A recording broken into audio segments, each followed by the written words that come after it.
Hi everyone, আসসালামু আলাইকুম। আশা করছি আপনারা সবাই ভালো আছেন। আমি আল্লাহর রহমতে ভালো আছি। যে পরিমাণে আবার গরম পড়তে আছে, সেই জন্য আজকে আবার আমি সজনে ডাঁটা দিয়ে একটা ডাল রান্না করলাম, যেটা খেতে খুবই মজা এবং দেখতে অনেক সুন্দর হয়েছে। কিন্তু ডালটা সজনে ডাঁটা দিয়ে ডাল খেতে কিন্তু অসম্ভব মজার হয়। মুগ ডাল আর সজনে ডাঁটা দিয়ে তৈরি করেছি আমি এই ডালটা। দেখেন কতটা লোভনীয় এবং অল্প সময়ে কিন্তু এরকম রান্নাটা করে নেওয়া যায়। আর এই সিজনে কিন্তু এই ডালটা খেতে খুবই মজার হয়। তাহলে চলেন দেরি না করে দেখে নেই। এখানে আমি দুই ধরনের ডাল নিয়েছি, মুগ ডাল আর মসুর ডাল।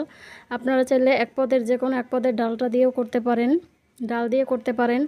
এখানে ডালটা আমি খুব সুন্দরভাবে একটা ভিজা ন্যাকড়ায় মুছে নিয়েছি। মুছে নিয়ে এখন ভালো করে একটু কিছুক্ষণ ভেজে নিয়েছি। তারপরে পানি দিয়ে দিলাম পরিমাণ মতো, স্বাদ মতো লবণ দিলাম। আর অল্প পরিমাণে যে মসুর ডালটা নিয়েছিলাম সেটা ধুয়ে আমি দিয়ে সিদ্ধ করতে বসিয়ে দিয়েছিলাম। দেখতে পাচ্ছেন ডালটা কিন্তু খুব সুন্দরভাবে ফুটে গেছে আমাদের। খুব ভালোভাবে ফুটে যাওয়ার পরে এখানে আমি নিয়েছি আদা রসুনের পেস্ট, ধনিয়ার গুঁড়ো, জিরার গুঁড়ো অল্প পরিমাণ করে নিয়েছি। আর দিয়ে দিলাম হলুদের গুঁড়া পরিমাণ মতো, দিয়ে ভালো করে নাড়াচাড়া করে মিশিয়ে এখন আমি ডালটাকে ঘুটনি দিয়ে দেব। খুব ভালো করে ঘুটনি দিয়ে ঘোটা হয়ে গেছে, দেখতেই পাচ্ছেন। এখন এর ভিতর দিয়ে দেবো কাঁচামরিচ, পেঁয়াজ কুচি আর সজনে ডাঁটা আগে থেকে আমি সুন্দরভাবে কেটে বেছে পরিষ্কার করে ধুয়ে রেখেছিলাম। এখন দিয়ে আমি 7 মিনিট আমি এখন রান্না করব সজনে ডাঁটা দিয়ে ডালটাকে।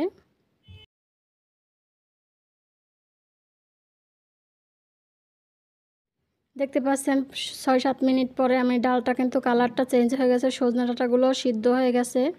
খুব ভালো করে কিন্তু ডালটাকে ফুটিয়ে নিতে হবে, তাহলেই স্বাদ বাড়বে। যত ফুটবে ডালটা খেতেও কিন্তু ততই টেস্টি হয়।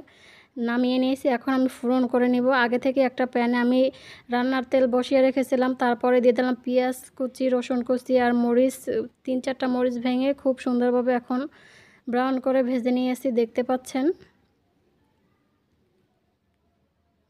ভালো করে ভাজা হয়ে গেছে, বেশি আবার ভাজতে যাবেন না, তাহলে তিতো লাগবে। দেখতে পাচ্ছেন ফোড়ন করা হয়ে গেছে। এখন ডালের ভিতর দিয়ে ভালো করে নাড়াচাড়া করে দিতে হবে।